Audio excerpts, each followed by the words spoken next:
परंतु निश्चितच आमचं महायुतीचं सरकार हे सातत्याने शेतकऱ्यांच्या बाजूने ताकदीने उभं राहिलेलं आहे। आपण महाराष्ट्राचा जर पूर्वीचा इतिहास पाहिला तर शेतकऱ्यांवर सरकारकडून झालेला खर्च याचा ॲन्युअल जर आपण मागच्या 10, 15, 20 वर्षाचा जर आपण अभ्यास केला तर आपल्या लक्षात येईल की 2022 पासून कृषी क्षेत्रामध्ये सरकारचा आणि शेतकऱ्यांना मदत करण्याचा जो काही आलेख आहे तो सातत्याने वाढलेला आहे आणि वाढत आहे। अनेक योजना फक्त कृषी विभागामार्फत नाही तर सरकार सहकार विभागामार्फत नाही तर पणन विभागामार्फत नाही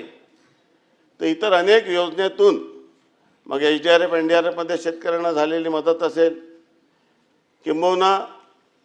खरेदी करताना जे काही आपण शेतकऱ्यांना अनुदान देतो किंवा अन्न नागरी पुरवठा विभागामार्फत जे काही धान उत्पादक शेतकऱ्यांना आपण बोनस देतो, एकंदरीत सर्व जर योजनेचा जर बेरीज केली तर आपल्या महाराष्ट्राच्या इतिहासात कृषी क्षेत्रामध्ये सर्वात जास्त खर्च हा या महायुतीच्या या मागच्या आणि या टर्मच्या शासनाने केलेला आहे।